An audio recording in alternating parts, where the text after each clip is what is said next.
So hey guys, with New Year's just right around the corner, oftentimes friends and family all get together, and if you're one of the lucky people that host, you're always looking for something to help entertain people. And I wanted to share a little game with you guys that our family really enjoys playing. It's very inexpensive. You probably already have the supplies laying around your house, and it definitely makes for a very fun and entertaining night. So I have no idea how this game became part of our arsenal of entertainment or what the proper name for this game is, but we call it Telephone Pictionary. So for the supplies, you're not going to need anything too fancy. Everyone's going to need some sort of writing utensil, whether it's a pencil, pen, a marker, and then you're going to need a bunch of paper. And for the paper, it doesn't have to be anything too fancy. I mean, you can use notebooks or post-it notes. What we ended up doing was just taking a bunch of computer paper that already had stuff printed on one side and blank on the other, and just cut those up into smaller squares. So let's say you have 7 people that are going to play this game. Each person is going to start off with 7 pieces of paper. If you had 10 people, each person would start off with 10 pieces. Then the fun begins. Everyone's got to come up with some sort of idea or object or quote, something of some sort, and kind of sneakily write that down on their piece of paper so no one can see it. So once everyone's figured out their big idea, you basically take your whole big wad of pile of paper and you pass it to the person to the right. A lot of times you set some sort of time frame, maybe a minute or 2 minutes, and now what they have to do is take that text and translate that into an image.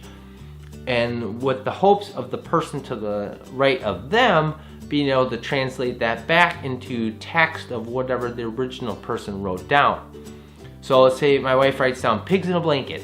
She writes down, pigs in a blanket, and then passes it to me. I look at it, I draw a pig, and I put a blanket over it, and next thing you know, I put a bed or something. Then it gets passed to the person. They have to translate that back. And depending on their past or their history or experiences or knowledge, they can have a very different interpretation. They may see that pig and say, oh, this is one of the 3 little pigs, or this is Porky Pigs from Looney Tunes, or this is, I'm not sure if a lot of you guys are aware, there's a grocery store chain in Wisconsin called Piggly Wiggly, and their main character is a little pig. So, they can interpret it as that. So then they write that down, the third person in the line writes down, Piggly Wiggly or Porky Pig or whatever. And then that piece of paper then gets passed to the person to the right of them, and they end up drawing Porky Pig. So it can very easily start diverting very fast.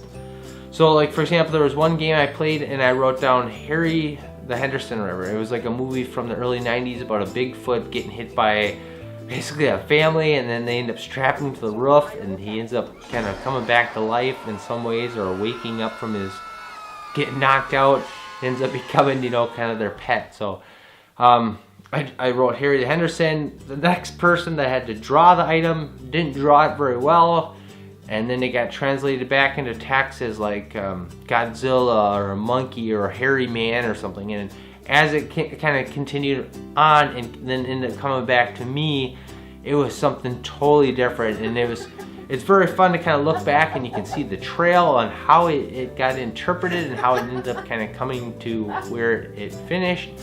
And then what you do at the end of the game is then you share that with everyone. So hey, I started off with blah blah blah, so-and-so drew this, and then it got interpreted as this, and everyone has a real good laugh at the end, and it's just a good fun game. And if you end up getting some people with some dirty minds, or maybe someone's had a couple too many beers or something, the games can definitely get a little wild and rowdy, I guess, at times too.